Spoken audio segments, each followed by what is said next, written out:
Bien, mesdames, messieurs, je pense qu'on a atteint le quorum. Mes chers collègues, on va pouvoir commencer le conseil, cette séance du conseil municipal. Je vais commencer par l'appel. Je suis là. Sylvie Missé-Houdet a donné une procuration à moi-même. Jean-Michel Mazinck, Marie-Antoine Cayolle, Guy Laroche, Angélique Forté, Henri Casimir, Véronique Strodo, Roland Chacre, il va arriver, Valérie Miancourt, Lucien Darret s'est excusé, Jean-Pierre Guillaume, Bernard Tritz, Lydie Rousseau a donné procuration à Marie-Antoine Cayolle, Chantal Clisson, Marie-Louise Bessette, Pierre Soustel a donné procuration à Angélique Forté, Brigitte Pelofi a donné procuration à Jean-Michel Mazinck, Yvan Visperini, Patrice Vautier doit arriver, Nadia Duclos, Jean-Fabrice Lacal, Valérie Bageux, Bruno Gérardin, Patricia Bufford, Alain Egea a donné procuration à Corinne Ringuez, Patrick Molineau, Corinne Ringuez, pardon, Pierrette Pugliès, Corinne Lucchini a donné procuration à Patrick Molineau, Dominique Didier, Isabelle Collier a donné procuration à Dominique Didier, j'essaye de suivre en même temps parce qu'on les a donnés au fur et à mesure, et Valérie Lambrecht qui s'est excusée. Voilà. Je vous propose de désigner un secrétaire de séance. Pour ce faire, je vous propose Marie-Antoinette Cayolle. Il n'y a pas d'objection à ce que Marie-Antoinette soit secrétaire de séance. Merci beaucoup. Merci beaucoup. Y a-t-il des observations par rapport au PV du dernier conseil municipal? Dernière séance, pardon. Non. Non. Bien, donc je vous propose donc de l'approuver. Qui est contre? Qui s'abstient? Merci. Donc nous arrivons à l'ordre du jour de ce conseil avec les comptes rendus des décisions prises par mes soins. Y a-t-il des observations, des questions? Oui, Monsieur Moulineau. La décision 17289, c'est la toute première décision concernant une affaire au tribunal administratif pour un permis de construire. Quel est le grief qui est soulevé? Alors, qui était soulevé, puisqu'on a eu la réponse. Donc c'était une requête en référé, donc en procédure d'urgence. Et donc, en fait, la société Ovila contestait la notion de droit de préemption. Bon, vous savez qu'on l'avait délibéré, vous savez le pourquoi également. Il y avait un puits artésien qu'on voulait préserver. Et donc, c'est sur ces moyens qu'a été soulevée en fait la requête. Bon, malheureusement, enfin pour eux, il y a eu une fin de non-recevoir de la part du tribunal administratif. Voilà. Donc on peut opérer le droit de préemption. On peut opérer le droit de préemption. Pardon, excusez-moi. On a pu opérer. Oui, on a signé donc la vente il y a de cela quelques jours, il y a 3-4 jours. D'accord. Qui suivait la délibération du conseil municipal. Ensuite, la 17295, c'est l'accord avec SFR pour implanter un relais, une antenne relais. Est-ce qu'on peut savoir où c'est qu'elle va être implantée, cette antenne relais? Alors, par principe, c'était sur la 113. Donc, aux abords, d'ailleurs, elle est déjà implantée. Il y a un tube qui cache l'antenne relais aux abords des transports SUMA. D'accord.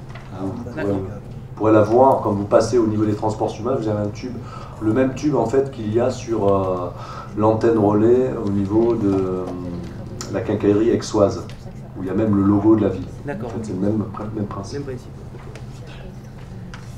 Enfin, il y a deux décisions là qui m'ont fait sourire, je dirais, puisque la 17279 et 17280. Alors, vous avez, oui. Parce que je ne savais pas que vous-même, sous vos données personnelles, vous aviez des... Sur la dénomination de la décision, effectivement, voilà. Il y a des choses à dire. Voilà. C'est offert à la population, bien évidemment, c'est la collectivité qui a un spectacle gratuit, bien évidemment. Oui, je pensais que c'était surtout vos données personnelles et je ne pensais pas que... Pas à ce point-là, M. Moulineau, pas à ce point-là. Non, mais je sais pas. Mais en tout cas, si ça avait été le cas... C'est vrai que sur la désignation de la décision, il faudra que les services fassent attention, on n'allait pas abroger, mais bon, quand j'ai découvert la chose, effectivement... Non, ça aurait pu être le cas, mais en tout cas, si ça avait été le cas, on ne le mettait pas dans les décisions. On le mettait pas dans les décisions. Oui, ça ne serait pas traduit en décision en plus. Voilà. Exactement. Si ce n'est une décision d'occupation du centre d'animation municipal pour l'intérêt général. Mais bon. Voilà, y avait-il d'autres remarques? Non. Non. Merci, donc je vous propose d'en prendre acte. Et donc de commencer par l'approbation de la modification des statuts du CIVOM. Vous savez qu'il y a pas mal en ce moment de mutation du paysage institutionnel au travers des transferts de compétences au niveau de la métropole. Et le CIVOM, clairement, perd plusieurs compétences, notamment le syndicat intercommunal des gens du voyage qui va être transféré au 1er janvier 2018 à la métropole, puisque c'est une compétence métropolitaine, et également le syndicat intercommunal du lycée de Velot qui va être dissous. Vous n'avez pas, effectivement, nous n'avons pas délibéré sur la dissolution du syndicat, puisque la collectivité était en opposition sur les conditions de liquidation du syndicat. Sachez-le, il y avait un emprunt qui avait été porté par le syndicat intercommunal du lycée de Velot il y a de cela 7 à 8 ans, sur lequel nous avons amorti un certain capital, et il est logique que les communes membres qui ont participé à l'emprunt à travers la cotisation puissent récupérer au minimum le capital amorti. J'entends que la dette, enfin les intérêts de la dette qui sont payés sur le fonctionnement, j'entends pas entre guillemets les récupérer, mais en tout état de cause, le capital, notre dû, au-delà du fait qu'il est normal que la commune de Velot récupère le foncier.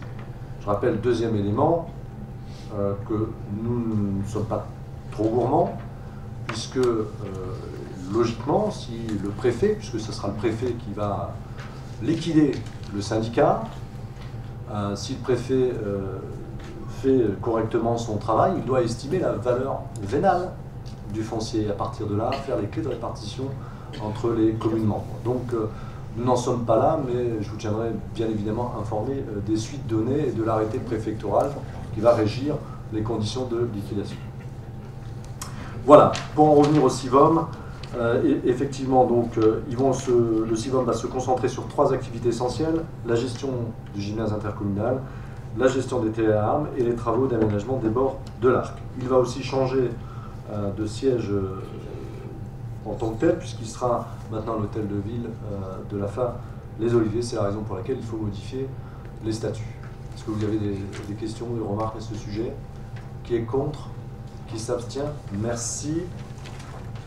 Rapport numéro 3, qui fait l'objet de ce décalage du conseil municipal au mercredi en lieu et place du jeudi, puisqu'il nous faut en fait transmettre les délibérations pour demain matin, de mémoire, puisqu'il y a le conseil métropolitain qui se réunit. C'est l'approbation de conventions de gestion relatives aux compétences de la commune qui vont être transférées au 1er janvier 2018, à savoir 3 compétences: la gestion extérieure défense contre incendie, c'est-à-dire les bornes incendie. Vous avez également la gestion de la compétence eau pluviale et également tout ce qui concerne la gestion des documents d'urbanisme, notamment le PLU. Vous savez que ces compétences sont transférées de plein droit au 1er janvier 2018. Nous n'avons pas pu modifier la loi, mais à savoir que la métropole n'est pas prête à accueillir l'ensemble des compétences à cette date-là. C'est la raison pour laquelle il nous propose au 1er janvier 2018, et ce pour une durée d'1 an, que l'on puisse gérer en lieu et place de la métropole les 3 compétences que je viens de vous citer. Clairement, l'écriture sera que foncièrement notre attribution de compensation sera diminuée de l'évaluation des charges transférées, mais derrière il y aura en fait un reversement sous forme de subvention de la somme diminuée de l'AC, pour avoir une neutralité budgétaire sur cette année 2018. Il est tout à fait normal qu'ils nous reversent ce qu'ils nous prennent, puisque nous exerçons la compétence. Voilà en fait l'artifice juridique qui a été choisi par la métropole, ce qui démontre quand même les difficultés de mise en œuvre, puisqu'elle a été créée au 1er janvier 2016, et qu'effectivement, ils ne sont encore une fois pas prêts au niveau de la technostructure à accueillir ces compétences. Y a-t-il des questions sur ce point? Oui, monsieur. J'ai cru comprendre que certaines communes, parce que toutes les communes doivent voter, je dirais, ces transferts, ces conventions qui sont demandées, il y a quand même un problème financier a priori. Dans la mesure où la CLECT avait déterminé, je dirais, une somme par rapport à toutes les compétences qui devaient être transférées. Et là, il semblerait que, en tout cas, ce qui est écrit dans les articles, c'est qu'on ne rembourserait pas à l'euro les sommes qui seraient engagées. Autrement dit, on rembourserait sur la partie qui a été déterminée par cette commission qui a dit, voilà, au niveau de telle commune, ça coûte tant d'argent de transférer ces compétences-là. Qu'est-ce que vous en pensez de ça? Parce que moi, je trouve que si on dépense plus que ce qui était prévu, on va être perdant, puisqu'on nous remboursera moins que ce que nous avons vraiment dépensé. Bon, déjà, certaines communes ont été un peu pris de court par, en fait, ce qu'on appelait le CMA, les charges, les coûts moyens annualisés, c'est-à-dire certaines communes ne jouant pas le jeu par rapport aux éléments factuels, parce que je vous prends la compétence des bornes incendie. Il faut un référencement de l'ensemble des bornes incendie, de la collectivité, leur localisation, leur degré de vétusté, tout ce devoir d'inventaire qui devait être fait par les communes, certaines ont traîné les pieds. Et elles se sont vues appliquer effectivement des coûts moyens annualisés, qui étaient parfois largement en leur défaveur. Un coût moyen reste une moyenne parmi des ratios qui ont été pondus en fonction du territoire national. Donc voilà. Ça, c'est le premier élément. Le deuxième élément, où là je m'inscris un peu en faux par rapport à certains articles, dans le coût que on va nous soustraire de l'AC, il y a la partie fonctionnement, convention de gestion, mais il y a aussi la partie investissement. Et dans les conventions de gestion, en tant que telles, si par exemple demain nous devons faire des travaux sur le réseau pluvial en matière d'investissement, nous allons demander à la métropole l'accord avec le financement. Donc effectivement, ce n'est pas à l'euro près, parce que dans la dotation, même si c'est en fonctionnement, dans la dotation, il y a une partie investissement. Et c'est ce que la métropole a refusé en fait, de transférer à la commune, puisqu'il y a un budget maintenant qui est fléché au niveau de l'investissement, au niveau de la métropole. En fait, on fait des conventions de gestion par rapport au fonctionnement, par rapport au personnel notamment. Nous, on a 144 000 € de personnel qui a été évalué. Ce personnel-là restera dans le chapitre 012 cette année, mais on aura la contrepartie à l'euro près pour le personnel. Et sur ces 144 000 € qui ont été, je dis 144 000. Ou 140 000 € qui ont été évalués. Bon an, mal an, le coût par rapport à l'AC a été évalué de mémoire à 266 000 € pour l'ensemble des compétences transférées au 1er janvier. Et ces 266 000 € reflètent bien la réalité pour notre commune. Bon, ne parlons pas des autres communes, parce que vous dites qu'il y en a qui ont fait des... Nous avons fait un travail avec les services et avec la direction financière pour affiner effectivement au plus juste, puisqu'il y a eu même des erreurs de la part de la métropole qui avait un peu surévalué à un moment donné, et nous sommes tombés au plus juste. Et je ne dirais pas que c'est en faveur de la commune, mais c'est en tout cas une neutralité, ce que demande la loi, une neutralité budgétaire. Et je pense qu'on peut saluer quand même la direction des finances et la direction générale des services, parce que c'était une course contre la montre. Il faut savoir que, et je comprends les communes, en 5 jours, il fallait monopoliser toutes les compétences pour faire l'inventaire, l'évaluation et le renvoyer dans les délais pour ne pas se voir appliquer les coûts moyens annuels. Donc voilà. Je partage aussi le ressenti de certaines communes. Mais en tout cas, en ce qui concerne Rognac, c'est ce qui nous intéresse en premier lieu, on peut dire que la charge qui a été transférée est la plus neutre par rapport à la commune. C'est d'autres questions sur des éléments assez techniques, je pense que ça pose aucun problème. Qui est contre? Qui s'abstient? Merci. Rapport numéro 4, c'est la décision modificative numéro 4, et donc dernière décision du budget principal. Monsieur Gérard. Oui, alors là il s'agit donc de faire quelques ajustements de crédit en fonctionnement donc à hauteur de 23 000 € donc pris sur les dépenses imprévues pour la prestation de service week-end sport d'hiver qui s'est tenu donc qui se tiendra 16 et 17 décembre pardon. Voilà, donc à hauteur de 23 000 €, ça c'est en fonctionnement. En investissement, il y a des mouvements. Alors, la première somme, 117 000 €, là aussi on prend sur dépenses imprévues, c'est pour la réfection des trottoirs, l'abattage d'arbres dans le quartier des Calades. Et le mouvement de 59 500 €, en fait il s'agit simplement d'un jeu d'écriture pour corriger donc une erreur matérielle où les crédits, enfin les subventions avaient été affectées à un dossier qui concerne l'allée des Cades et non pas les Calades. Du coup, il s'agissait simplement de réaffecter la subvention au bon dossier, tout simplement. Voilà, et donc le tout s'équilibre, 0, 0, 0, fonctionnement, investissement. Oui, y a-t-il des questions? Alors, qui est contre? Qui s'abstient? Merci. Autorisation des dépenses d'investissement 2018. Donc là, comme vous le savez, hein, en attendant le vote du BP, donc, et afin de pouvoir commencer à fonctionner dès le 1er janvier, il nous faut voter des autorisations de dépenses en anticipé qui ne peuvent excéder le quart des dépenses d'investissement ouvertes au budget précédent. Donc ici, on vous propose d'autoriser l'ouverture de crédits qui sont repris là dans le tableau. Donc pour les logiciels à hauteur de 22 569 €, pour la ligne terrain matériel à hauteur de 500 000 €, la ligne travaux à hauteur de 500 000 € et sur le programme construction du groupe Kramer 14 325 €. Voilà. Donc c'est juste pour commencer à fonctionner à partir sur ces 4 points. Juste pour être totalement exhaustif, je ne sais pas si vous avez quelle version vous avez au niveau du rapport, mais on dit en mars prochain. Je ne sais pas si vous avez dans l'exposé des motifs, le budget, c'est ça? Oui, en mars, on parle de mars. Alors ça ne sera pas en mars, ça sera en janvier. Moi j'ai janvier, moi. Ah d'accord. C'est pour ça que je n'ai pas... D'accord. Hein, puisqu'on a recalé le calendrier budgétaire, c'est la première fois qu'on fait le débat d'orientation budgétaire en amont.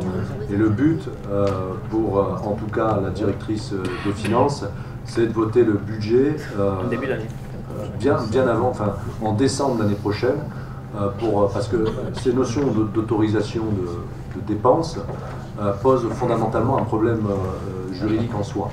Il n'y a que le conseil municipal qui peut autoriser la dépense à travers le vote du budget. Là, on fait une autorisation, mais on signe un peu un chèque en blanc, nous, au niveau de l'ensemble des services pour là. Alors c'est pour continuer, j'entends bien, à fonctionner, mais la directrice financière nous a demandé de recaler avec une procédure beaucoup plus transparente pour le conseil municipal. Voilà. Y a-t-il des remarques? Non. Qui est contre? Qui s'abstient? Merci. Monsieur Gérardin, débat d'orientation budgétaire pour l'exercice 2018. Oui. Alors, en premier lieu, je tiens, mesdames et messieurs, au nom de l'ensemble de la majorité municipale, à remercier tout le personnel du service des finances et tout particulièrement sa directrice, Madame Garcia, pour l'excellent travail de préparation de ce débat d'orientation budgétaire et la qualité du rapport qui a été remis aux membres du conseil municipal. Remercier aussi le service de l'Assemblée pour la correction de ce rapport. Donc en préambule, donc, je reprends un peu ce qui a été dit par Monsieur le maire concernant l'évolution de notre calendrier budgétaire. L'idée, comme vient de l'exposer Monsieur le maire, c'est d'avancer tout simplement le calendrier. C'est notamment l'article 2311-5 du Code général des collectivités territoriales qui nous autorise à reporter au budget primitif les résultats par anticipation sans attendre le vote du compte administratif. Ce faisant, donc l'idée d'avancer le calendrier, c'est de pouvoir partir dès le 1er janvier avec un budget opérationnel sans attendre, sans être obligé de voter des crédits par anticipation.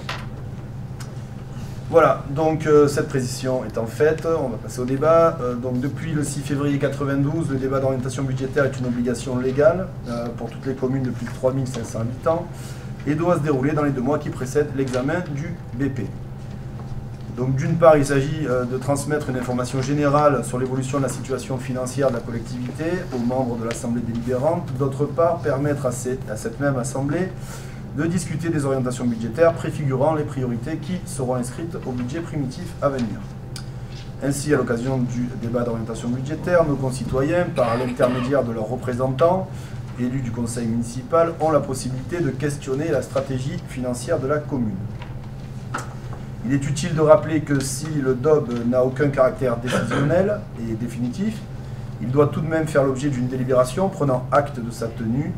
Ceci afin que le représentant de l'État dans le département puisse s'assurer du respect des obligations légales en la matière. Enfin, le rapport d'orientation budgétaire doit être transmis par M. le maire au président de l'établissement public de coopération intercommunale dont la commune est membre, dans un délai de 15 jours à compter de son examen par l'Assemblée délibérante. Donc, afin de respecter le plan du rapport qui vous a été remis, je vous propose une présentation en 5 points. Je vais me calquer sur la proposition de Mme Garcia. Donc, une évocation rapide du contexte international. Un point sur le contexte, en deuxième lieu, sur le contexte national et les mesures marquantes de la dernière loi de finances. Un retour sur la situation financière de la commune en cette fin d'année 2017, tant en fonctionnement qu'en investissement, sans trop anticiper le compte administratif toutefois, puisque les chiffres sont encore provisoires. Les grandes orientations budgétaires pour 2018 et enfin un mot sur l'évolution de la masse salariale.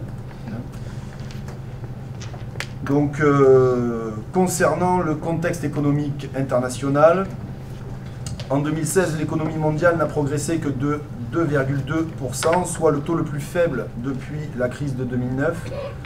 Toutefois, la reprise économique mondiale, dont les signaux ont été perçus dès la fin de cette même année 2016, s'est consolidée et accélérée en 2017 et pourrait porter le taux de croissance du PIB mondial en 2017 à 3,5%, soit quasiment un point au-dessus des prévisions. Cette dynamique de croissance sur l'année 2017 s'explique en partie par un rebond de la production industrielle, une hausse de la consommation, des investissements et des échanges commerciaux. La zone euro profite également de cette tendance positive de la croissance mondiale, même si les taux de croissance des pays européens sont plus modestes. Cependant, pour 2018, les prévisionnistes anticipent un ralentissement de l'activité mondiale, dont il est encore difficile d'évaluer l'ampleur. Dans tous les cas, le contexte économique international ne manquera pas d'être impacté par l'instabilité politique et institutionnelle qui se manifeste aujourd'hui partout dans le monde. Donc, près de chez nous, Brexit, crise catalane, un peu plus loin les tensions entre la Corée du Nord et les États-Unis, la déstabilisation du Proche-Orient, le terrorisme, et j'en passe. Voilà. Donc, l'incertitude est de mise là encore pour l'année 2018. Concernant la situation française et le projet de loi de finances, cette année, donc, notre pays a vu une amélioration significative de sa situation économique. Dernièrement, l'INSEE a d'ailleurs revu son estimation à la hausse et table sur une croissance pour 2017 à hauteur de plus 1,8%, soit un taux inédit depuis 2011. Donc même si cette reprise demeure encore fragile, elle a permis toutefois au taux de chômage de repasser sous la barre symbolique des 10%. Le gouvernement entend profiter de ce contexte favorable pour poursuivre sa politique de désendettement, réaffirmant ainsi sa volonté de respecter les engagements de la France en matière de finances publiques au niveau européen par l'abaissement de notre déficit en dessous du seuil de 3% du PIB. Selon les prévisions officielles, le déficit public devrait atteindre en 2017 2,9% du PIB, repassant ainsi sous cette barre. Il s'agit de résultats encourageants qui traduisent les efforts consentis depuis plusieurs années en matière de désendettement, efforts pour lesquels les collectivités territoriales, et en particulier les communes, ont largement contribué. Sur le quinquennat, le gouvernement actuel attend 13 milliards d'économies supplémentaires sur les budgets de fonctionnement des collectivités territoriales. Donc c'est un effort considérable. Alors que dire, ces dernières années, les communes ont vu fondre la DGF, Donc par exemple, pour rappel, notre commune a perdu plus d'1 million d'euros entre 2014 et 2017. Donc on est passé d'1,3 million de DGF en 2014 à environ 200 000 euros en 2017. Voilà.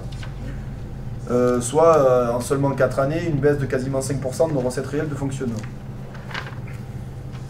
Comme nous le disions déjà l'année dernière, le cumul de ces baisses successives constitue un réel défi pour les finances publiques de notre ville.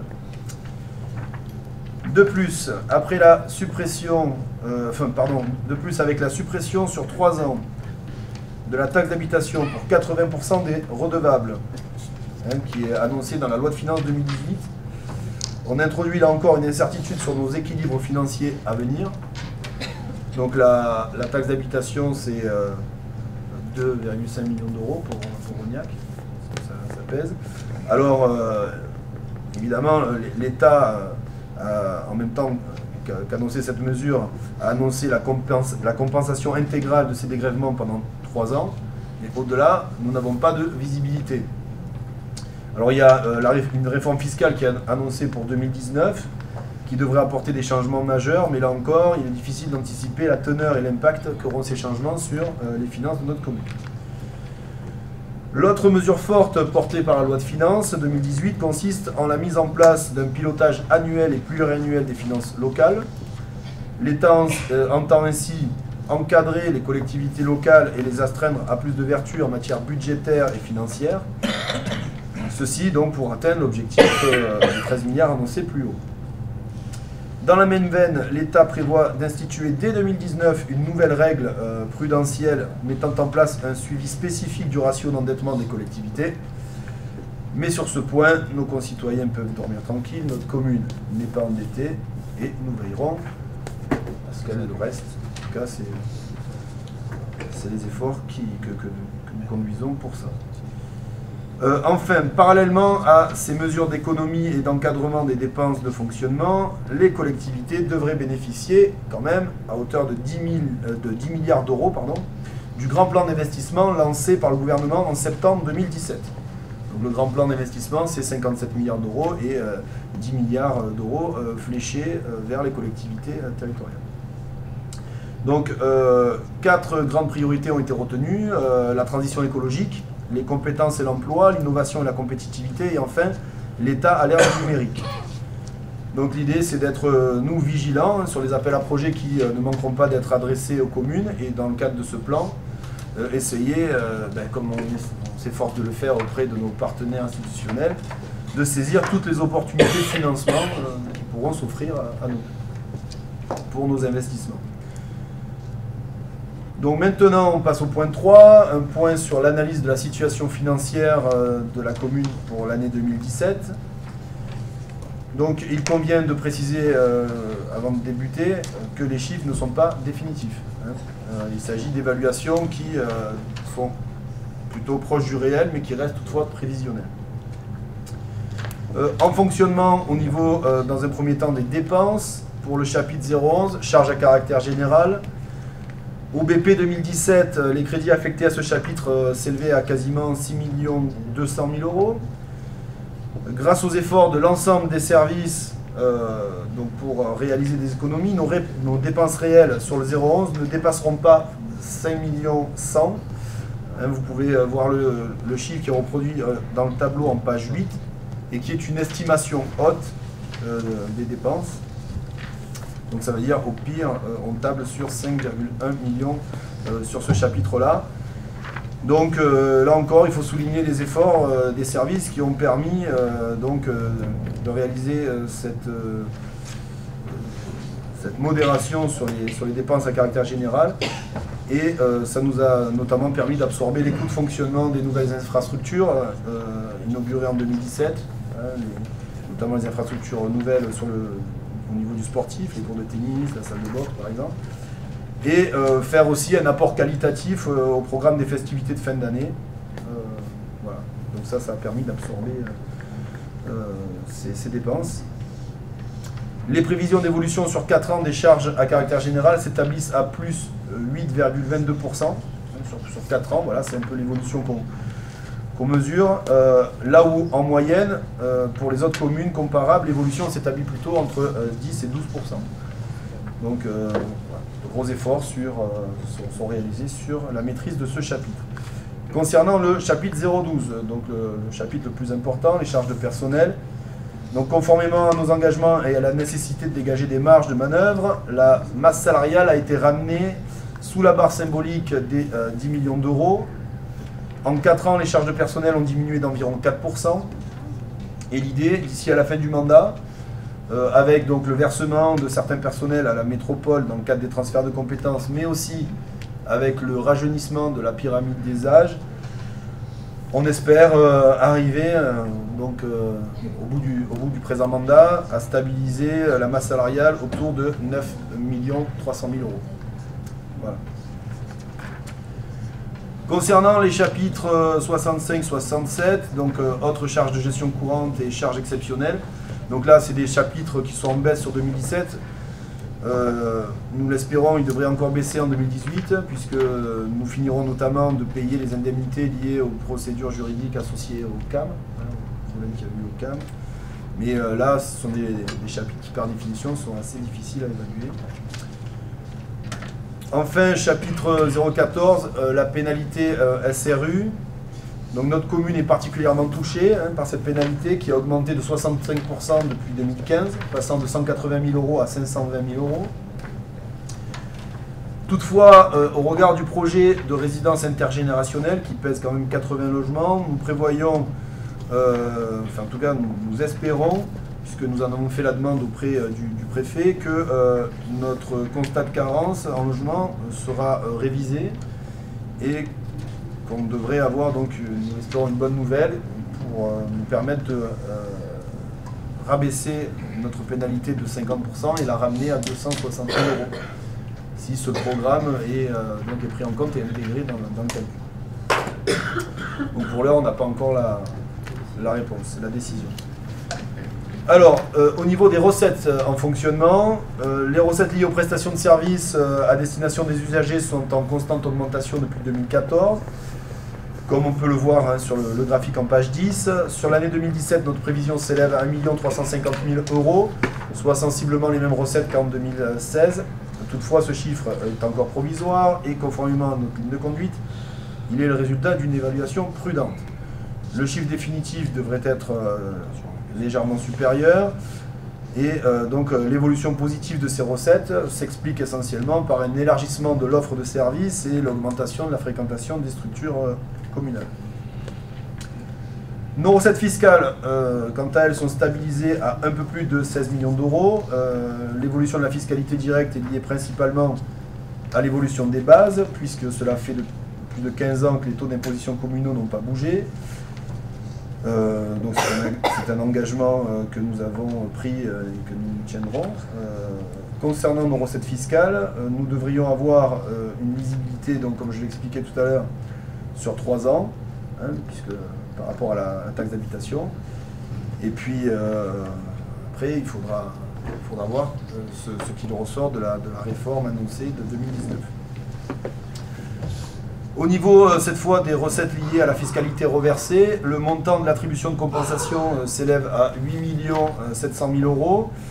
Et comme vous pouvez le voir, ce montant est stable depuis 2015. Alors, comme l'expliquait M. le maire tout à l'heure, il pourra être un peu évoluer, mais en fait, avec les conventions, on sera compensé avec des subventions. Donc, on va dire que ce montant-là, a priori, sera donc stabilisé pour l'année 2018. Concernant les dotations, donc, je reviens rapidement sur ce que j'expliquais en introduction. Donc la DGF s'est effondrée, donc en 4 ans, ça vous pouvez le voir sur le graphique. Et quant à la dotation de solidarité communautaire, nous ne la percevons plus depuis 2016 avec l'arrivée de la mise en place de la métropole. Alors en 2016 et en 2017, nous avons perçu des recettes exceptionnelles pour compenser cette dotation. Mais pour 2018, quid? Pour l'instant, on n'a pas encore d'éléments précis à communiquer. En matière d'investissement, sur 2017. Donc les chiffres sont encore là, provisoires, mais les dépenses d'investissement devraient s'élever donc à 9,3 millions d'euros si on ajoute le BP, les décisions modificatives plus les reports de l'année 2016. Et donc elles ont été réalisées à hauteur de 60% des crédits, de l'ensemble des crédits ouverts, donc ce qui est un taux de réalisation plutôt satisfaisant et une année particulièrement dynamique en matière d'investissement. Les dépenses donc, ont principalement été consacrées au règlement des reports 2016 et à des opérations nouvelles, dont vous pouvez retrouver le détail en page 12 du rapport. Alors, j'anticipe peut-être une remarque par rapport au boulevard Frédéric Mistral. Vous voyez, c'est bien, vous commencez à me connaître. Et voilà, j'anticipe un petit peu, voilà, qui effectivement n'apparaît pas dans la liste. Oui, oui. Alors en fait c'est tout simplement par rapport donc, à une étude pluviale qu'il est nécessaire de faire et le fait que le pluvial qui relève donc de la compétence de la métropole doit être financé par la métropole. Donc on attend de voir ce que dira l'étude, le compte rendu de l'étude pour pouvoir estimer quelle est la part que la métropole devra prendre. Peut-être une précision, parce que là je pensais que c'était tout fait. C'est un passage caméra pour voir la solidité de l'ouvrage. Oui, voilà, c'est pas une étude majeure, mais il semble, voilà, le financement c'est bien la métropole. Voilà, le prestataire au lieu de démarrer au mois d'octobre a démarré au mois de novembre, donc tant qu'on n'avait pas passé la caméra, on n'a pas pu démarrer les travaux. C'est ça que. D'accord. Voilà. Okay, c'est ce qu'on a vu. Absolument. Mais donc voilà, c'est pas dans le tableau. Non, mais parce que depuis 2015 on en parle, donc c'est l'Arlésienne. Mais surtout les riverains, c'est les riverains qui s'en plaignent. Mais la caméra est passée. Voilà. On attend le rapport. Maintenant, on va peut-être avoir des surprises. Mais bon. Pardon ? On aura peut-être des surprises. Sur des purges éventuelles, pour avoir le coût définitif. Donc, je reprends. Donc, à ce jour, le montant des recettes d'investissement s'élève à 6,4 millions d'euros. Toutefois, certaines recettes ne sont pas encore enregistrées et d'ici au 31 décembre, la commune devrait percevoir environ 3,7 millions du conseil départemental et 100 000 euros concernant la taxe locale d'équipement. Donc, en conclusion, le bilan provisoire pour l'année 2017, au niveau des résultats en fonctionnement, on est donc au niveau des dépenses à 17 900 000 euros, en recettes à 19 700 000 euros, soit un résultat provisoire positif d'1 800 000 euros, auquel il convient d'ajouter un excédent 2016, un report à hauteur de 2 100 000, ce qui fait un résultat cumulé de 3 900 000 euros. Ensuite, en investissement, les dépenses, donc 9 300 000 euros, les recettes 10 200 000 euros, soit un résultat positif de 900 000 euros.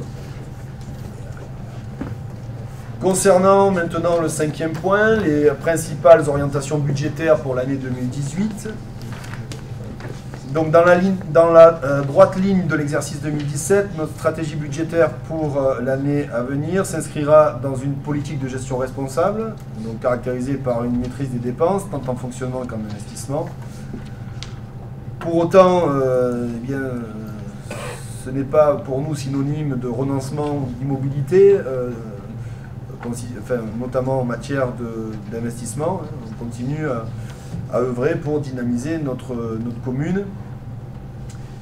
Donc par exemple en 2017, si vous regardez en fonctionnement, on a les économies réalisées nous ont permis d'accompagner à hauteur de 650 000 euros le tissu associatif.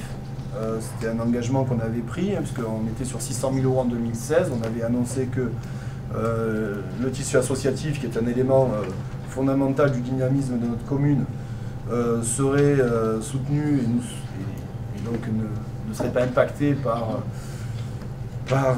les mesures d'économie. Et donc là, les chiffres que nous avons et qui ne sont pas d'être consolidés donc confirment bien que on est sur 650 000 euros de dépenses engagées pour le tissu associatif. Et concernant l'investissement, il suffit de voir un peu les différents projets qui sont sortis de terre pendant l'année, notamment sur les infrastructures à destination de notre jeunesse et les infrastructures sportives. Pour 2018, le budget de fonctionnement devrait s'élever à 18,5 millions d'euros, hors résultats reportés. Là encore, vous pouvez trouver le détail des montants prévisionnels par chapitre en page 15 du rapport. Alors, au niveau des dépenses de fonctionnement, seules les charges à caractère général augmentent d'environ 100 000 euros au niveau du BP. Cette augmentation se justifie par la hausse des dépenses incompressibles et les coûts induits par la mise en fonction de nouvelles infrastructures municipales. Concernant le chapitre 012, l'objectif annoncé lors du précédent débat d'orientation budgétaire a été largement atteint puisque nous sommes repassés sous la barre de 10 millions d'euros. Et comme je l'expliquais précédemment, l'idée est d'essayer de stabiliser ce chapitre 012 autour de 9,3 millions d'euros à la fin du mandat. Tous les autres chapitres devraient voir leur montant inscrit au BP 2017 reconduit à l'identique au BP 2018. Au niveau des recettes de fonctionnement, elles ont été évaluées comme il est de rigueur avec beaucoup de prudence, eu égard aux difficultés d'évaluer avec précision l'impact qu'auront les nouvelles mesures annoncées dans la loi de finances et les transferts de compétences. Elles devraient s'établir globalement à 18,5 millions d'euros. Là encore, vous retrouvez le détail dans le rapport. Les montants inscrits au BP 2017 devraient être reconduits à l'identique, excepté deux chapitres pour lesquels nous prévoyons une légère diminution. Le chapitre 73, impôts et taxes, et le chapitre 74, dotations et subventions. Voilà, l'idée est d'anticiper une atténuation de l'attribution de compensation liée au transfert de compétences, et une diminution de plus en plus importante de la participation des organismes publics de l'État. Concernant les investissements, l'année 2018 sera une année de transition qui donc nous permettra d'absorber les reports d'investissement 2017 et les opérations pluriannuelles déjà lancées, donc les gros investissements. Donc ainsi, pour les nouveaux projets, nous nous limiterons donc aux phases d'études afin d'en évaluer la faisabilité, le coût, et puis préparer les arbitrages nécessaires afin, au niveau de l'année 2019, lancer donc une nouvelle vague d'investissement sur de nouveaux projets. Alors il est important de rappeler qu'en 2019, nous devrions donc enregistrer une rentrée d'argent conséquente au niveau de l'investissement liée donc à la vente des terrains de la zone des plans donc pour le développement de la zone d'activité.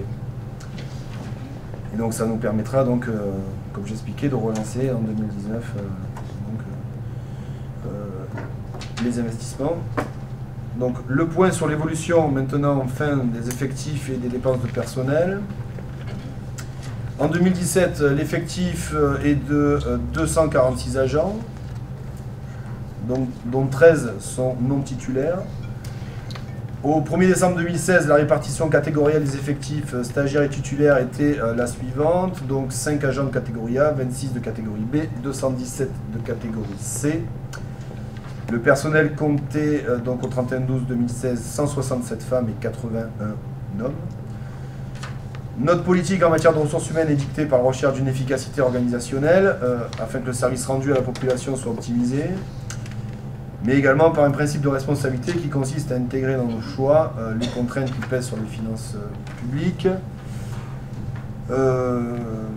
L'idée, encore une fois, c'est de pouvoir essayer de dégager autant que nous pouvons des marges de manœuvre.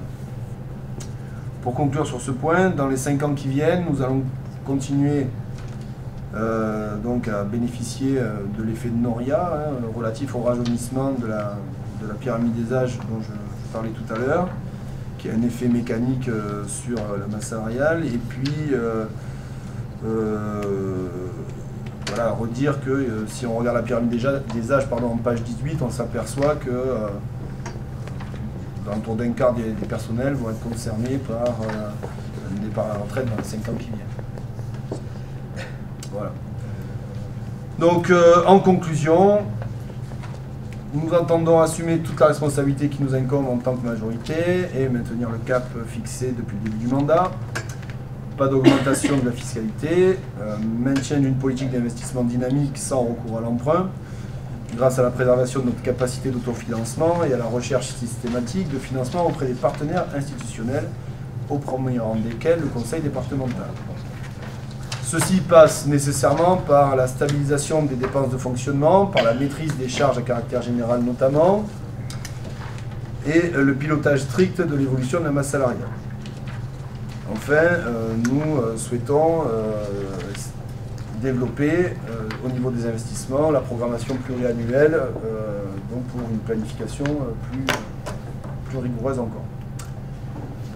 Merci de votre attention. Merci M. Jardin pour cet exposé complet. Y a-t-il des échanges? Je ne vais pas être très long. Je vais simplement reprendre en 2 mots ce qu'a dit M. Girardin. Effectivement, on voit qu'il y a une volonté significative de baisser les coûts. Ce que je peux quand même constater, c'est que sur l'année 2017, et si on fait la comparaison par rapport à l'année 2016, au niveau du compte administratif prévisionnel, d'accord, certes les charges de personnel baissent, mais en contrepartie, on voit aussi que les charges générales augmentent. Alors, dû au fait, effectivement, parce qu'il y a des investissements nouveaux, ça c'est incontestable, mais il y a aussi des transferts, des externalisations de tâches qui ont été faites dans l'année, notamment l'entretien des salles de sport, entre autres. Enfin, il y a eu quelques externalisations qui ont eu lieu, qui avaient déjà commencé en 2015 et qui ont continué en 2016. Donc, quand on regarde un petit peu les valeurs affichées au niveau du compte administratif sur les comptes 11 et 12, on voit qu'on est pratiquement à l'équilibre, moins 176 000 d'un côté, plus 200 000 de l'autre, donc on est à peu près équivalent. D'autre part, vous parliez effectivement que la dotation, l'attribution de compensation était stable, que la DGF, elle, avait baissé. Effectivement, elle a baissé. Mais bon, vous l'avez dit justement en filigrane, mais on a eu pas mal d'aides par le passé, et jusqu'en 2016. Ça a été compensé. Voilà, ça a été compensé, donc on n'a rien perdu en termes d'aide, style attribution de compensation, dotation globale de fonctionnement. Quand on fait un conglomérat de ces sommes-là, on est à peu près équivalent à ce qui avait été donné au début des années 2013. Donc on n'a pas changé de sphère, je dirais, financière, puisqu'on a eu des attributions complémentaires, puisque pour preuve d'ailleurs, dans un de vos tableaux, on voit bien qu'en 2014, de mémoire, alors je vais le reprendre, alors l'attribution de compensation, voilà. En 2014, on était à 7,5 millions en attribution de compensation, on est passé à 2015 et puis jusqu'à maintenant à 8,7 millions, c'est-à-dire les 1,2 million que nous avions à l'époque en termes de dotation globale de fonctionnement, a été transféré quelque part en 2015, à partir de 2015, sur l'attribution de compensation. Alors certes, ce ne sont pas les mêmes institutions qui donnent cet argent-là, mais l'Aglopol à l'époque avait prévu tout cela, et effectivement, on a pu bénéficier d'un rééquilibrage à partir de là. Ensuite, en 2016, effectivement, on a eu l'aide de la métropole, de mémoire de plus de 600 000 euros, pour justement, là aussi, je dirais, atténuer la baisse de la DGF. Donc, bon, vous l'avez dit en filigrane, mais je voudrais quand même le souligner, on n'a pas perdu en termes de recettes de fonctionnement beaucoup d'argent par rapport à ce qui se faisait en 2013. Alors, enfin, et pour terminer, je dirais, je voudrais revenir sur les dépenses de personnel et surtout la configuration, je dirais, du personnel. Je suis un peu surpris, et je vous l'avais déjà j'en avais déjà fait part précédemment, que pour une collectivité comme la nôtre, nous n'ayons que 4 catégories A dans notre municipalité, alors qu'on en avait 7 à une certaine époque. Alors c'est peut-être surdimensionné, mais 4, je pense, c'est mon avis personnel en tout cas, que c'est un petit peu sous-dimensionné. Il ne faudrait surtout pas que les élus que nous sommes se substituent au travail des fonctionnaires. Et je trouve que, notamment, dans certains services, le manque cruel de catégorie A se fasse sentir. Autrement dit, c'est bien de rationaliser les coûts. Les baisses de charges de personnel aussi vont être consécutives, je dirais, au transfert de compétences qui vont être faites vers la métropole. C'est normal que les charges de personnel baissent, puisque si on n'a plus les mêmes compétences, on transfère cela vers la métropole. Donc certes, ce sera une incidence sur l'attribution de compensation, évidemment. Mais bon, moi je trouve que c'est un peu dangereux d'avoir si peu de personnel encadrant, aussi bien en catégorie A qu'en catégorie B, dans une commune de 13 000 habitants, où il y a pas mal de projets qui sont lancés, effectivement, où il y a pas mal d'attentes de la population. Donc attention à cet équilibre-là, de ne pas trop démunir les services de personnes qui peuvent être des moteurs dans l'administration de la collectivité. Voilà ce que j'avais à dire sur ce débat d'orientation budgétaire. Nous verrons après au niveau du, conseil, enfin, du compte administratif comment ça va se répercuter sur l'année 2017. 1,8 million d'excédents d'exploitation, c'est bien moins que les années précédentes, puisqu'on était au plus de 2 millions depuis quelques années. Donc là, on passe sous la barre de 2 millions. Mais bon, effectivement, il y a eu pas mal de dépenses supplémentaires. Les coûts aussi des matières premières qui ont augmenté et qui ne cesseront peut-être pas d'augmenter. Donc bon, mais soyons vigilants, encore une fois, sur l'administration de la collectivité et de ne pas faire trop de chasse, je dirais, vers les catégories A ou les catégories B. Voilà ce que j'avais à dire. Mais juste quelques compléments. On peut être d'accord sur la traduction de votre analyse. Juste un petit bémol, c'est vous avez regardé les recettes, vous avez eu entièrement raison. La pénalité SRU est quand même passée de 0 à 500 000 euros, donc ça grève notre budget. Donc j'aurais une lecture en disant 1,2 million, 1,2 million, mais si je regarde bien la balance et je prends les dépenses obligatoires liées à cette fameuse loi SRU couplée avec la loi Duflot, c'est vrai que ça a été un coup de bambou pour la collectivité. Mais sur la lecture, on peut en être d'accord. Juste pour corriger Bruno, quand on regarde la DGF, c'est 1,3 million si on remonte sur 2013-2012, puisqu'on avait atteint à un moment donné 1 570 000 euros de mémoire. Mais voilà, c'est parce qu'il y a eu le pacte de stabilité en 2013, il n'y a pas de souci. Juste un point qui me vient par rapport au niveau d'encadrement, il y a aussi des personnels qui sont en catégorie B qui valent DA. Je pense notamment à notre directrice financière qui est en catégorie B et qu'on voudrait bien promouvoir aussi en catégorie A parce qu'elle occupe pleinement un poste de catégorie A. Donc effectivement, on entendra les promotions internes et on sera vigilant au niveau de l'encadrement. Je voudrais juste revenir sur la taxe d'habitation par rapport à ça. Sur Rognac, pour être totalement complet, je n'avais pas les chiffres, donc au regard de la loi de finances, nous avons à l'heure actuelle 5099 foyers fiscaux sur Rognac au niveau de la TH. En 2017, nous avions 620 foyers, vous savez qu'il y avait déjà une procédure d'exonération complète ou partielle, qui étaient donc exonérés de taxes d'habitation. Si on fait la projection en 2020, puisque vous savez que le mécanisme, c'est une exonération sur 3 ans, tiers par tiers, qui va coûter 10 milliards d'euros à l'État. Déjà, une perversité dans le système, c'est que ça va coûter 10 milliards d'euros à l'État et que ça va être financé en premier lieu par la dette publique. Hein, il y aura 3374 nouveaux foyers exonérés totalement de TH en 2020 sur les 5099. 3300, pardon 3374 foyers. Et le montant du dégrèvement global, puisque tu parlais, Bruno, de 2,5 millions, bon an, mal an, hein, oui. C'est 1 960 000 euros de dégrèvement. C'est donc la traduction de la dotation que va nous donner l'État.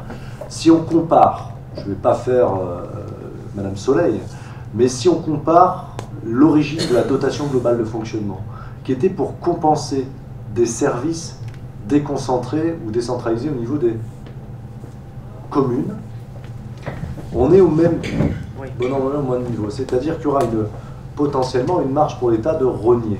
Et ils vont le rogner sur 2 aspects, tu l'as expliqué. Il faut savoir que pour les communes de plus enfin les 300 plus grandes collectivités, c'est-à-dire départements, régions. On va commencer par encadrer les dépenses de fonctionnement en termes d'évolution. L'encadrement, c'est plus 1,2% par an.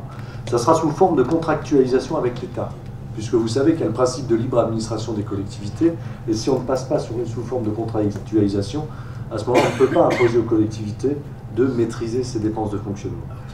Ça peut être pas mal dans le sens où on aurait dû commencer par là. Parce qu'il y a quand même, à mon avis, quand on regarde Rognac, il y a eu une procédure de désendettement qui date de 2006-2007, de mémoire. On a quand même, nous, subi une baisse de la dotation globale de fonctionnement, alors que par rapport à notre participation à la dette publique qui rassemble collectivités et État, c'était 0 € depuis 2006-2007, et nous avons payé, tu l'as dit, 1,3 million à horizon fin 2017. Et il faut juste savoir, par rapport à ça, que la dette publique de l'État va monter à 90%, alors que celle des collectivités et des communes va descendre à près de 5% cette année, au regard de la participation des collectivités. Donc il y a quand même là la matière à discuter, à débattre. Et quand on parle de grandes réformes fiscales, ce qui m'étonne, c'est le problème de la méthode. Puisque là, on va habituer quand même un grand nombre de foyers fiscaux, en tout cas sur Rognac, à perdre ce lien entre contribuables et services publics. Et en 2019, on nous annonce une grande réforme fiscale. Ça veut dire que, potentiellement, pour une application en 2020, c'est vrai, potentiellement, des foyers qui ne vont plus contribuer en 2020 seraient contribuables en 2021. Tout à fait. Là, je mets un bémol, je pense qu'il aurait fallu partir sur une grande réforme fiscale locale, puisque foncièrement, la taxe d'habitation est injuste au regard des bases cadastrales. Il faut savoir que sur Rognac, par exemple, on a 110 biens qui sont de catégorie 8, c'est-à-dire des bâtisses qui sont totalement en ruine, donc dépourvues d'habitation en tant que telle. Sur, soi-disant, ces 119 biens déclarés, vous avez 99% des biens qui ne sont pas en catégorie 8. Tout simplement pourquoi? Parce que, en fait, la fiscalité locale, c'était 1973, ces nouvelles bases, la taxe d'habitation, et donc toutes les bâtisses qui sont antérieures à 73 n'ont pas fait partie de l'évaluation périodique. Donc, effectivement, c'est injuste au niveau de la taxe d'habitation, mais c'est également injuste au niveau de la taxe foncière, qu'elle soit bâtie ou non bâtie. Donc, ça pose quand même la réflexion d'avoir mis un peu, à mon avis, le message de la charrue avant les bœufs, et l'incertitude que tu soulignais au niveau de la taxe d'habitation. Je voudrais juste également préciser qu'effectivement, sur les charges à caractère général, il y a une augmentation. Il y a eu une augmentation aussi des services publics, notamment en termes de prestations.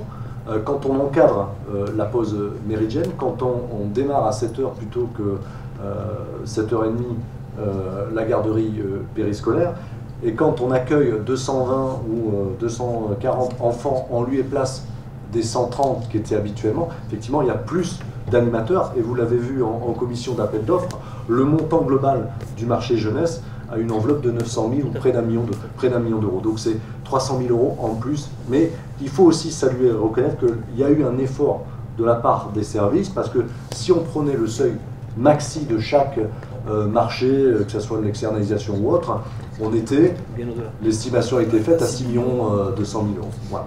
Juste pour compléter. Mais il y a quand même eu aussi des augmentations de tarifs qui sont venues aussi amener des recettes supplémentaires. Alors, regardez en volume, c'est pas totalement, ça se traduit pas, puisqu'on est sur 1 350 000 €. Bon an, mal an, on est sur la même enveloppe, avec une augmentation de fréquentation, parce que il y a eu une tarification, par exemple, différenciée au niveau de la restauration scolaire, au niveau du centre de loisirs. Mais quand on regarde en volume, il y a des gens qui ont participé à la tarification sociale d'1,75 €, par exemple, de la restauration scolaire, alors qu'avant, ils payaient 2,40 € avec la prise en charge, donc le remboursement PAI. Donc il y a eu aussi des mesures qui sont venues atténuer et lisser en fonction de l'effort contributif.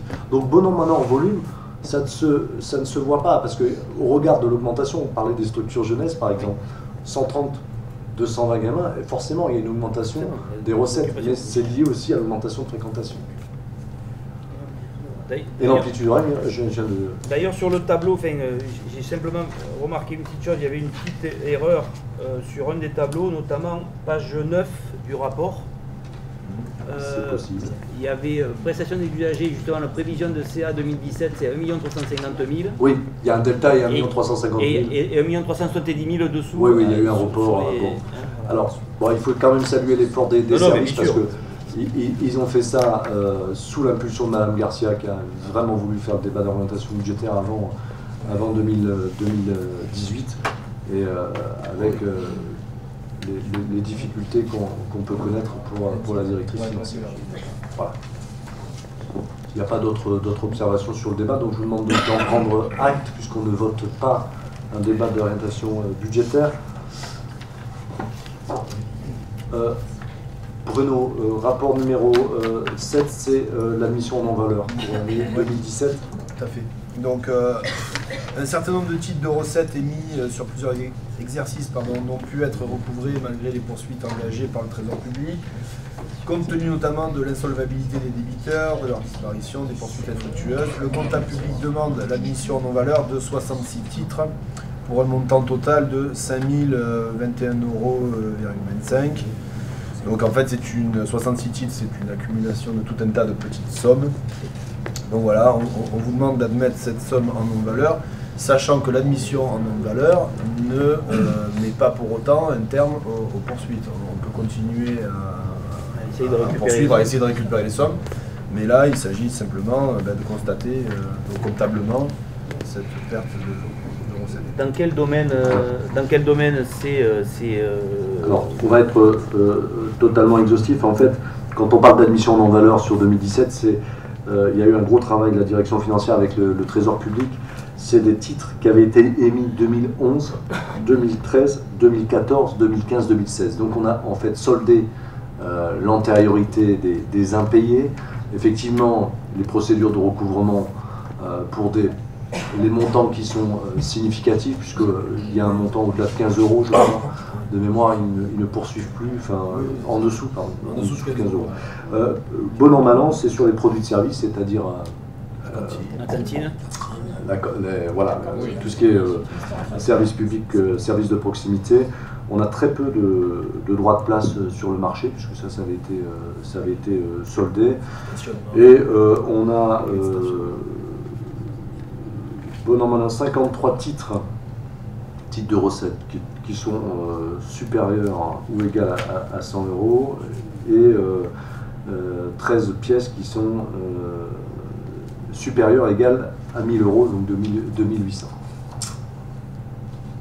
Voilà, mais ça purge en fait tout l'arriéré des impayés et de repartir sur une situation propre. Parce que chaque année, on en a des admissions en non-valeur. Hein. Oui, chaque année, mais l'effort qui a été fait cette année, c'est de reprendre l'antériorité pour solder, pour être propre sur 2017. Donc, en fait, les admissions en non-valeur qu'on aura, hein, a fortiori, il y en a toujours, sur 2018, ça sera uniquement des titres émis en 2017.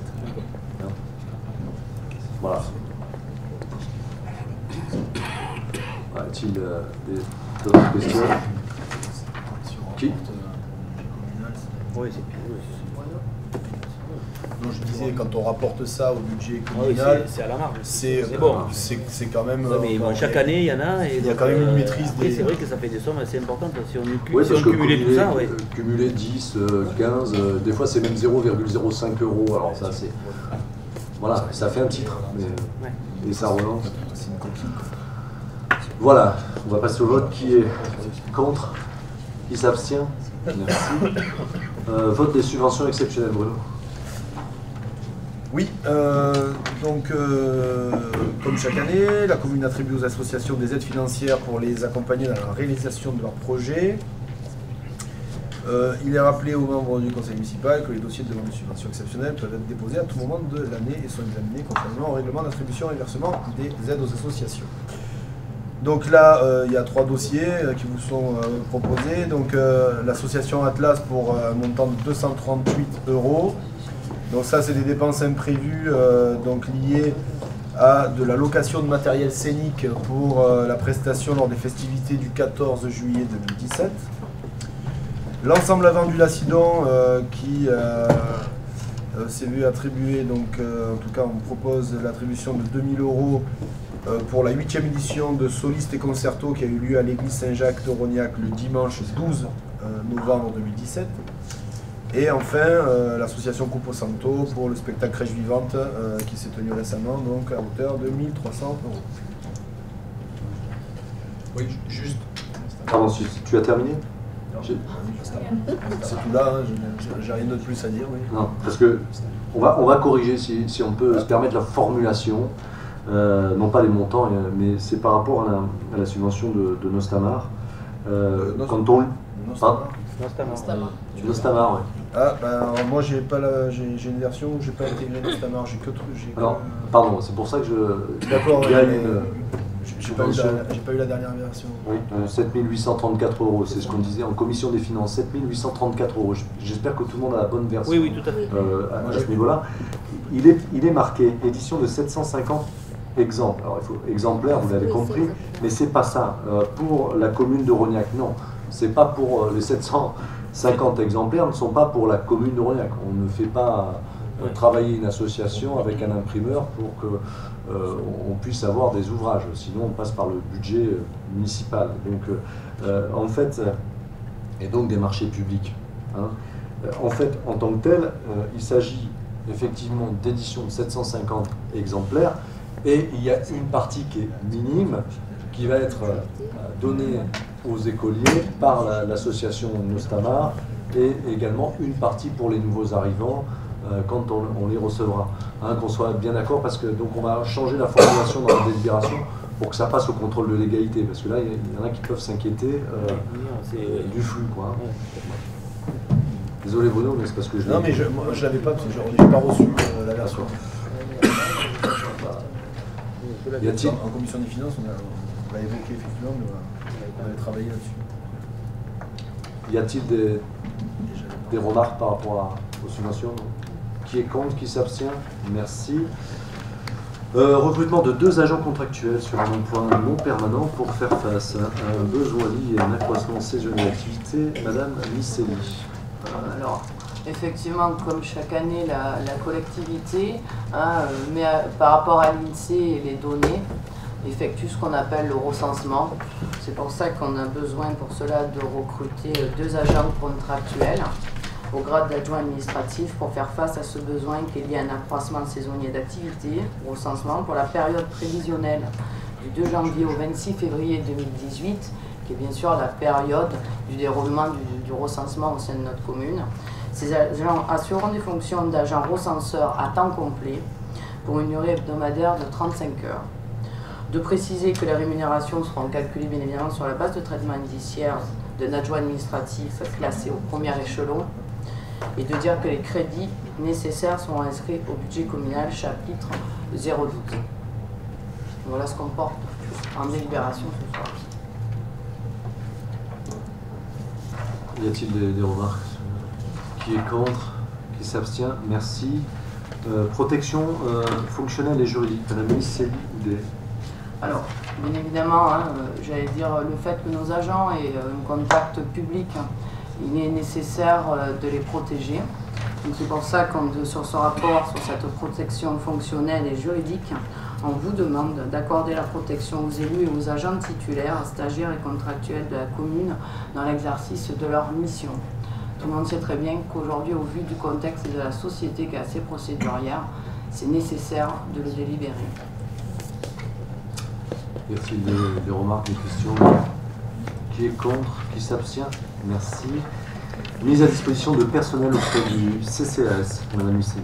Alors là aussi, j'allais dire, c'était un jeu d'écriture, ça a déjà été dit.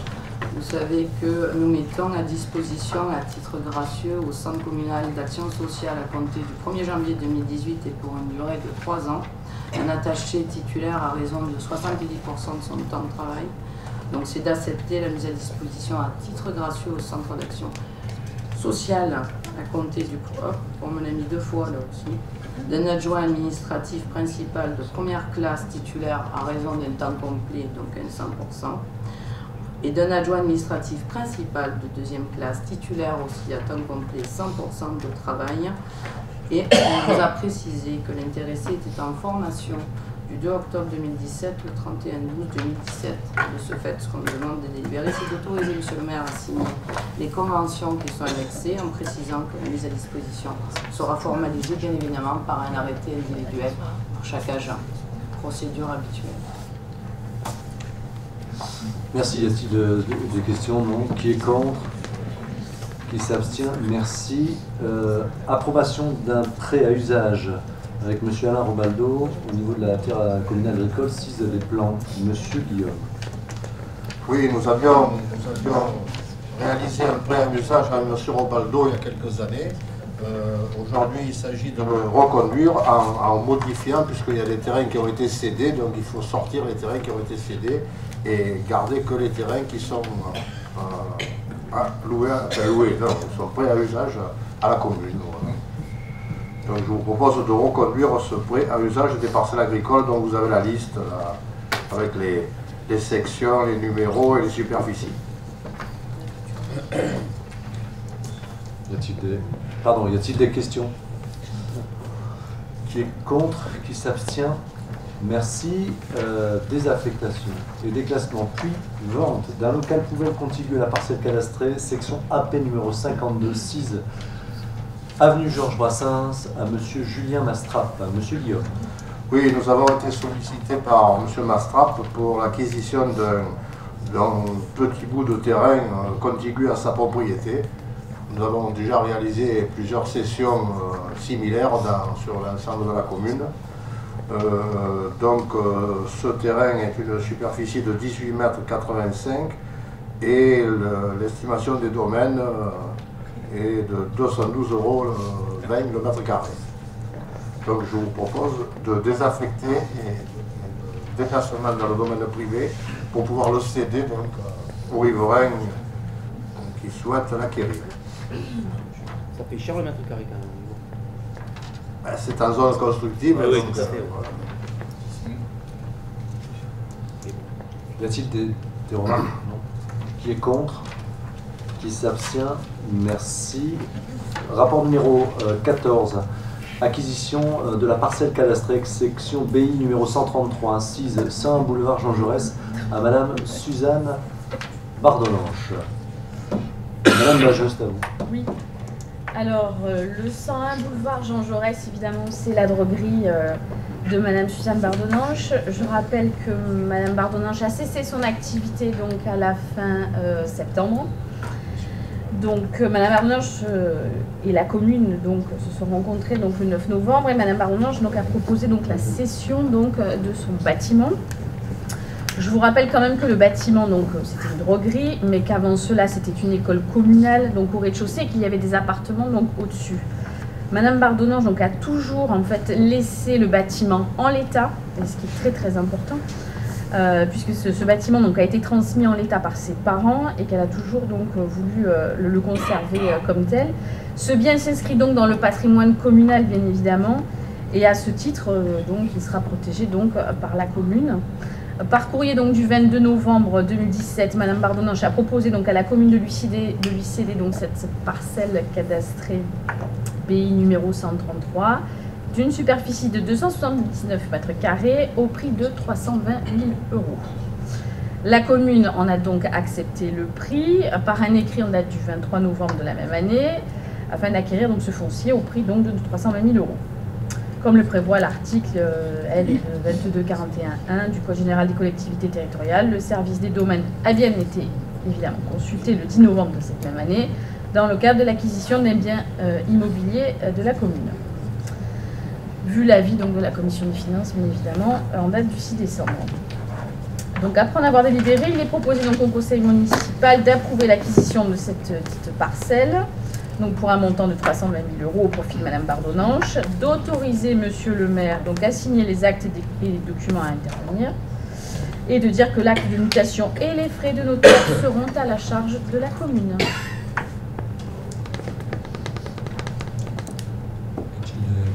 Une petite question. L'avis des domaines, qu'est-ce qu'il dit?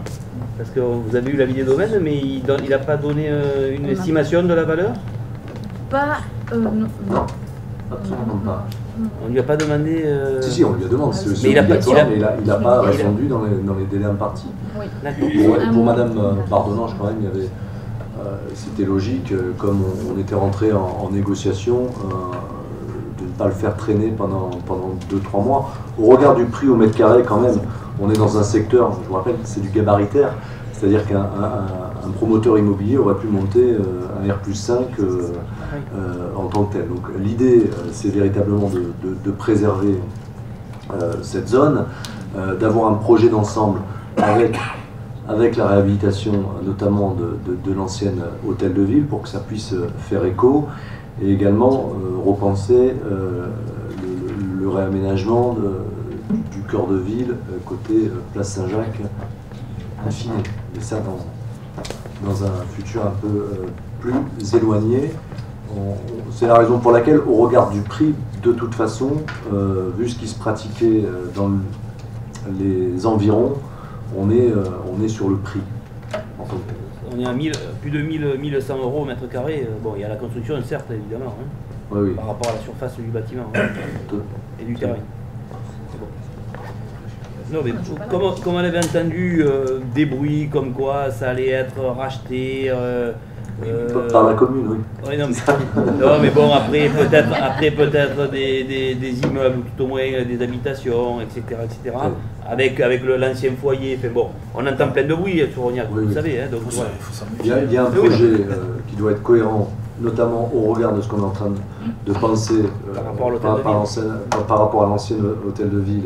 Il y a ces deux dépendances, notamment avec le musée et les maisons des associations et les salles de réunion. Une fois qu'on aura pensé le projet, il va falloir faire une résonance par rapport au mail provençal. Donc on aura tout loisir de voir ce qu'on va en faire. Et puis, comme tu l'as souligné Valérie, il y a quand même une valeur patrimoniale derrière la droguerie, puisque c'est l'ancienne école communale. Je ne dis pas qu'il faut revenir et refaire une ancienne école communale, mais il y a peut-être autre chose à faire que de tout raser, quoi, hein, parce qu'il y a quand même la préservation du cachet ancien. À mon sens, maintenant je... Oui, non. Voilà, y a-t-il d'autres remarques? Donc, qui est contre? Qui s'abstient? Merci. Vente de la parcelle cadastrée BT 584, 6 des plans à la société Rognac Énergie Future. Effectivement, c'est un foncier de près de 12 000 m², 12 390 m², qui se situe en face de Botopayan, je vais y arriver, sur lequel il est prévu un aménagement avec trois entités. D'une part, ce qu'on appelle, ce qu'on va appeler l'espace 2, c'est-à-dire le projet de l'espace 1 transféré dans des locaux, mais pas également, puisque l'espace 2, ça sera aussi un pôle senior, avec une antenne du département. Vous savez que le département déploie des maisons du bel âge, et dans ce cadre, il conventionne également avec les communes ou des associations pour disposer des locaux et non pas acheter des locaux. Donc c'est du gagnant-gagnant, puisque les plages horaires de l'espace 2, c'est surtout essentiellement le soir à partir de mémoire de 17h à 23h, et que l'antenne senior pourrait avoir des plages d'ouverture de 8h30 à 17h30. Donc voilà la première entité. Une deuxième entité qui devrait voir le jour, c'est une MEX, mais ça Madame Miceli pourrait vous en dire plus. Et la troisième entité qui devrait voir les jours, c'est une école Montessori. Voilà, donc voilà les trois entités qui devraient, entre guillemets, sortir de terre dans les mois et dans les années à venir. Mais pour cela, on passe par un aménageur pour l'aménagement, bien évidemment, de la voie, et après, derrière, la viabilisation, l'éclairage et la rétrocession après à la commune. Voilà. C'est la question que j'avais posée, savoir... De la voie, ça c'est... rétrocession de la voie uniquement. Oui, oui, parce que en fait les terrains après seront achetés par l'AMEX, qui est un prolongement du département, puisque c'est des maisons pour l'enfance. Maison d'enfants à caractère social. Voilà, l'enfance en... Montessori qui aura les 0-17 ans. Voilà. Forcément école élémentaire, les petites enfants. Un bilingue. Voilà. Sauf que il est clair que nous conservons, puisqu'on aura ça au prochain conseil municipal, nous conservons un tellement de 2500 mètres carrés de mémoire, s'agissant de l'espace 2, puisque c'est un bâtiment d'intérêt public, on peut dire, puisque c'est associatif, et donc on aura un bail amphithéotique avec l'association, mais également avec une convention tripartite avec le conseil départemental pour bâtir ce projet. Mais, alors, justement, je voudrais revenir là-dessus. Les 2500 m² d'emprise de ce terrain, enfin du futur espace 2, fait partie des 13 000 m² qui sont cédés là. On est bien d'accord? Ah non, pas du tout. Ah, ils sont en dehors? Ah non, ils sont dissociés. D'accord. Donc l'espace va pas être implanté sur cette parcelle-là? Alors, l'espace va être implanté sur cette parcelle-là, mais ça sera sous, sous propriété communale, parce que sinon on ne peut plus faire de bail amphithéotique. Mais justement, j'allais y venir. Et donc, mais si on vend la totalité de la parcelle, puisque si on vend la totalité de la parcelle... Là, pour l'heure, c'est l'aménagement. Non, on vend la totalité, pas la totalité de la parcelle, moins les 2500 m², je ne sais pas si... Alors, c'est pas écrit comme ça en tout cas. Voilà, la partie, non. Justement, je voulais revenir là-dessus parce qu'effectivement, j'avais cru comprendre qu'effectivement, il y allait avoir un bail amphithéotique, mais si on vend la totalité de la parcelle, à moins qu'il y ait après une rétrocession, pourquoi pas? Non. Mais à titre gratuit. Pas de rétrocession. Donc, voilà, donc en fait... L'idée même, il faudra corriger quand même. Ah oui, c'est important. L'idée, c'est de signer un bail amphithéotique, qu'on reste propriétaire des 2500 m², puisque le département, de toute façon, exige, à juste titre, que le foncier soit de propriété communale. Imaginons, et je ne le souhaite pas, que l'association Atlas éprouve à un moment donné des difficultés. Si on a le bail amphithéotique, ça veut dire que tout ce qu'ils construisent sur le terrain sera propriété à la commune. In fine, nous appartiendra, mais avec les dettes qui vont avec, puisque, pour rien vous cacher, l'association Atlas va être obligée de faire un emprunt pour construire l'espace 2. Et donc la condition sine qua non, c'est qu'on reste propriétaire du terrain, vous faites bien de le souligner. C'est pour ça, parce que c'est pas écrit comme ça. J'étais un peu surpris. Alors, où effectivement la superficie excluait les 2500 m². Il faudra bien préciser à l'exclusion des 2500 m², puisque tous les ratios, effectivement, pour arriver à 400 000 €, on a exclu ces 2500 m², puisque c'était un manque à gagner pour l'aménageur dans le cadre de la revente. Tout à fait. Absolument. C'est bien de le préciser. C'est noté. Ah oui. Donc d'enlever les 2500 m² de l'emplacement, puisque l'espace va être en fait accolé, sera le plus proche de la route, de la départementale. En matière de visibilité, c'est ce que demande aussi le conseil départemental pour son antenne. Et cette école Montessori, il y a une implantation prévue parce qu'il y a une demande, ou c'est parce qu'il y a l'opportunité de cette implantation-là, ou c'est l'aménageur qui a... Alors, juste, et après Sylvie complétera sur les modalités, l'aménageur en tant que tel, nous lui avons apporté les trois projets dans son ensemble. Ce n'est pas l'aménageur qui est allé voir Montessori ni l'AMEX, entendons-nous bien. Ça, c'est clair, avec des besoins qui ont été définis en partenariat avec les trois entités, que ce soit l'espace 2, l'AMEX ou l'école Montessori. S'agissant de l'école Montessori, je vais laisser la parole à Madame Miceli qui... Pas tout le monde connaît ce système-là d'école Montessori. Alors, effectivement, le principe des écoles, j'allais dire Montessori, on le sait qu'il y a des communes environnantes qui en possèdent déjà. Donc c'est souvent sur un public, des fois maternel, primaire. Pélissane va jusqu'à un collège, par exemple, une commune. De la demande, oui, on en a sur la commune de Rognac. La commune de Rognac aussi, il faut savoir que par sa situation géographique, intéresse tout autant la continuité de la scolarité des enfants déjà de Montessori C'est-à-dire qu'on a des Rognacais qui ont des enfants dans les écoles Montessori qui sont à l'extérieur de Rognac, donc ils sont aussi demandeurs aujourd'hui d'avoir l'école Montessori au sein de leur commune. D'où on a intéressé particulièrement pour l'implantation le lycée. Parce que ça, par contre, j'allais dire, il n'en existe que 3 pour l'instant. Un à Marseille, il va y en avoir un à Rognac et un à Nice. Ce qui permet aussi, avec nos partenaires d'État, en ayant une école Montessori qui coiffe la tranche d'âge, on va dire des personnes entre 3 mois et 17 ans, de pouvoir porter certaines études sur ce type-là de pédagogie. Qui aujourd'hui, on en parle beaucoup, on a très peu de retours scientifiques et universitaires, et il est vrai que de dire qu'au niveau national, ça ne questionne pas. Alors attention, je lève tout doute j'allais dire, d'aller vers une éducation privatisée de l'école privée. Ce n'est pas du tout le but. C'est juste de reconnaître peut-être qu'il existe de nouvelles pédagogies qui pourraient devenir des privés sous contrat dans l'avenir et accessibles à tous.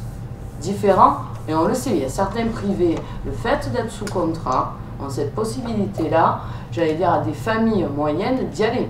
Là, c'est un privé, effectivement. Donc, ça peut être... voilà, c'est dans ce sens-là.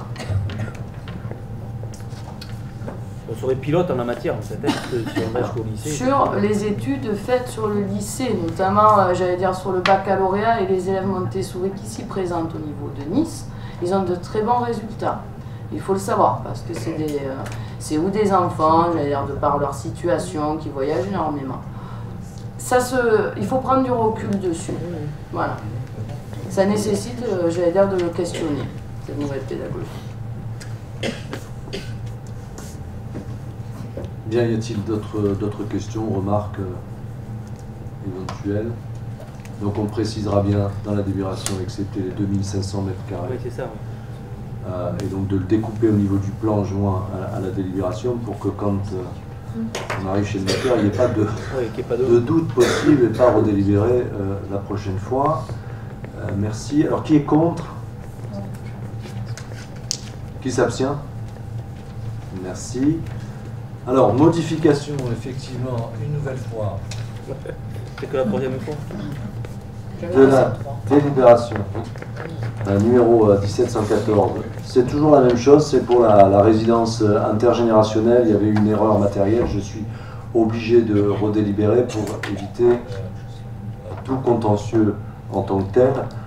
Donc vous savez clairement, la résidence intergénérationnelle, on vous l'a déjà expliqué à 2 reprises, hein, la création de X89 logements de mémoire en face du collège avec notamment des services, un centre médical. Le permis a été déposé. Je salue des membres du Conseil des sages qui ont travaillé d'ailleurs sur des propositions qui seront soumises au Conseil municipal, notamment sur les services à l'intérieur qui pourraient être développés, services de proximité, coiffeurs, boulangerie, enfin j'ai plus la liste, mais il y a eu au moins 13 ou 14 propositions qu'on devra soumettre à Maison de Marianne, donc je rendrai compte de vos travaux à ce sujet-là et merci beaucoup de votre collaboration.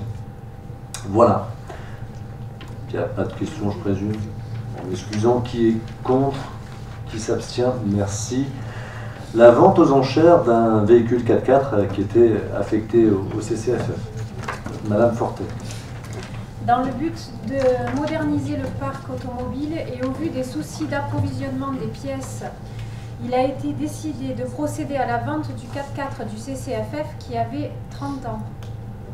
La mise à prix aux enchères par la société Agorastore a été fixée à 1 000 € et la valeur finale d'enchère a atteint, après 15 jours, 9 909 €.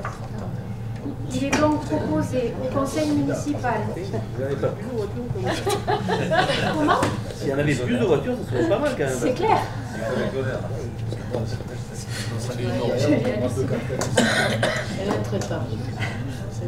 Il est donc proposé au conseil municipal d'approuver la vente du véhicule Mercedes immatriculé EQ 132 DT, inscrit sous le numéro d'inventaire 4937 au patrimoine mobilier de la commune, à M. Villebru domiciliés en Corse. C'est pour ça. D'autoriser Monsieur le maire à effectuer toutes les démarches et diligences nécessaires pour aboutir à la dite vente, à signer tout document et acte de vente subséquent, de décider de sortir ce bien de l'inventaire du patrimoine et de dire que les recettes correspondantes seront inscrites au budget communal. Oui, alors pour bien préciser, vous savez qu'il y a eu un 4x4 qui a été livré en 2016. Le second est en commande parce qu'il y a des délais de fabrication, d'adaptation de 6 à 8 mois. Donc le bon de commande est parti il y a 4 mois. Toujours pas la livraison du deuxième 4x4. Mais voilà, ce 4x4 là venait, enfin le remplacement de 2016, ça concernait ce 4x4 là. Donc il n'y a pas, on a toujours le même nombre de véhicules en tant que tel. Juste pour signaler que ce qui veut dire que la vente aux enchères, mine de rien, ça fonctionne pas mal. Voilà, il y a des remarques. À part que ce soit un Corse qui peut acheter monsieur le ministre. On est presque en minorité. Qui est contre? Ils sont envahissants. Qui est contre? Qui s'abstient? Merci. S'il vous plaît, est-ce qu'on peut revenir sur le sujet précédent? J'ai simplement oublié de poser une question, pas sur le vente de véhicule, mais la société Rognac Future Énergie. Et d'un coup de... Voilà, j'ai essayé de trouver sur internet. Oui, Rognac Énergie Future. J'ai pas Pour trouvé. être très clair, chaque aménageur crée une société ad hoc pour chaque projet d'aménagement. En fait, c'est EOL. C'est le grand groupe d'aménagement qui crée une société pour... Parce que EOL, j'ai trouvé, mais bon, après...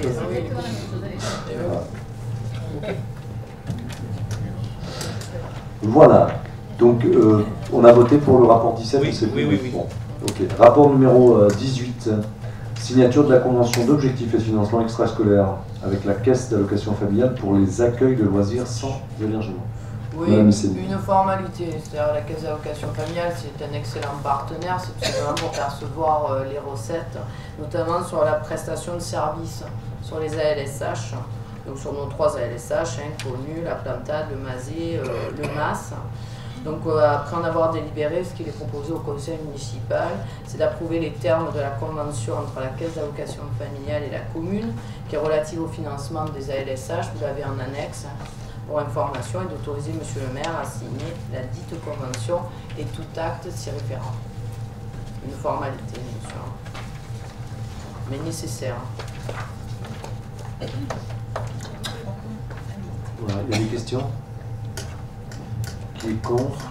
Qui s'abstient? Merci. Renouvellement de la convention de partenariat entre le Collège Cousteau et la ville de Rognac pour l'année 2018. Madame Missel.